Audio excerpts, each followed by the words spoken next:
This operation is being planned without any alternatives. This operation is planned as a victory, and that's the way it's going to be. We are going down there, and we're throwing everything we have into it, and we're going to make it a success." When I heard Commander Eisenhower speak these words, I knew I was going to come back from this war victorious or not come back at all. I also knew the men in my unit felt the same. We were in for the long haul. We had been trained for months, some of us even a year or two. There had been nothing but training and drills all that time. Some of the older men in our unit joked that we would never actually see combat. But when the order came to prepare for a journey across the Atlantic, we sprang into action, all jokes aside. This time, it was for real. My name is Charles de Gratier. My great-great-grandfather moved here in the middle of the 19th century from Orléans, France. I had just turned 20 when the United States entered the war in 1941, but I was not drafted until the summer of the following year. I hated sailing. The unexpected motion of the boat combined with the smell of salt air made me sick unlike anything else. No, I wanted to be a pilot. I wanted to defy gravity and feel weightless in the air. However, my poor eyesight said differently. I could barely read the tech manual, let alone the tiny sensors, gauges, and dials on the plane itself. I would not even be able to be a paratrooper or glider pilot, as I still needed to have good eyesight to see obstacles clearly as I landed. I was stuck. I was going to be put on a boat, and there was no way out of it. By the end of the first day of basic, I thought I was going to die where I stood. The woolen uniform got wet in the spray, and once it got wet, it stayed wet. The haversack I had did little to keep what few things would fit in it anywhere close to dry. And the boots, in my case service boots, were miserable once a single drop of water penetrated their outer leather.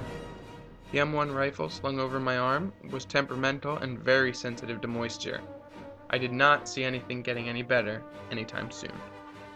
However, as the months of training wore on, I began to suffer less and less from sea illness while on the landing craft, and even started to enjoy it, somewhat.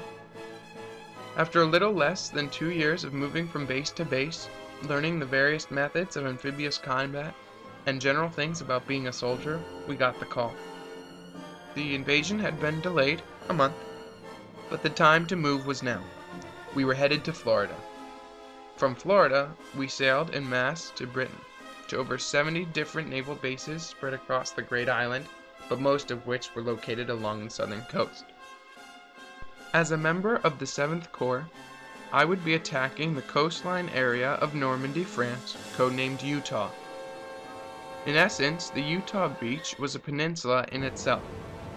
This factor separated the Utah Beach invasion force from the next closest force, that attacking Omaha, by about 23 miles, and most of this distance was water. Until General Patton could arrive with reinforcements, or a detachment of the Omaha contingent could circumvent this large separation between us, we, the 7th Corps, would have to hold the beach and capture Cherbourg, a German-controlled French port through which any supplies or secondary invasion force would have to arrive. We received word on June 4th, 1944, that the invasion would be postponed for 1 day due to poor weather and visibility conditions. Late in the evening on June 5th, 1944, the paratrooper and glider divisions began to move out. The base was chaotic as pilots and flight crew hurried toward their aircraft. I overheard that the paratroopers would drop at midnight on the morning of June 6th, and that we would arrive on the beaches in our landing craft 6 hours later. At 06:30 on June 6th, 1944, we arrived on the beach. The trip over had been difficult, as the visibility had still been low from the bad weather. We had missed the planned beaching zone due to strong undercurrents, but the area where we ended up was only lightly guarded. The ruses set up by Commander Eisenhower and Prime Minister Churchill must have been successful, as there were not immediately upon arrival hundreds and thousands of men waiting for us. Nevertheless, the moment we beached, we were under fire. One of our amphibious tanks we were transporting got stuck in a landing craft, and we had to leave it. The first hour of war, it's hell on earth. Men screaming, the ground around you exploding in fire and sound. the smell of burnt flesh. My former feelings of seasickness, which I had not experienced since the end of the second month of basic, had returned, but I was not even on a boat. I turned just for an instant and saw General Patton's ships on the horizon. We just had to hold the beach. Pain exploded from my shoulders.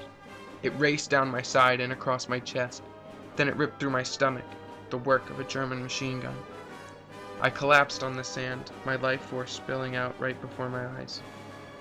I had seen the ships that would signal victory for us. I knew we would win the day, but I also knew I would never see my family or home again.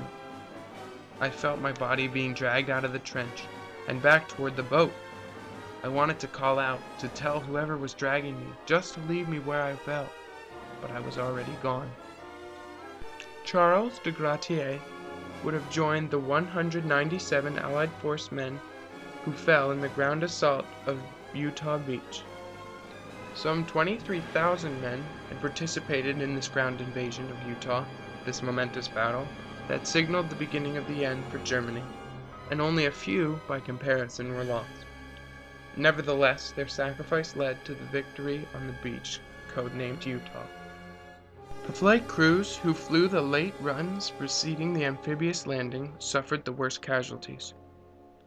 The poor visibility and flooded landing zones caused many problems for the paratroopers and glider teams.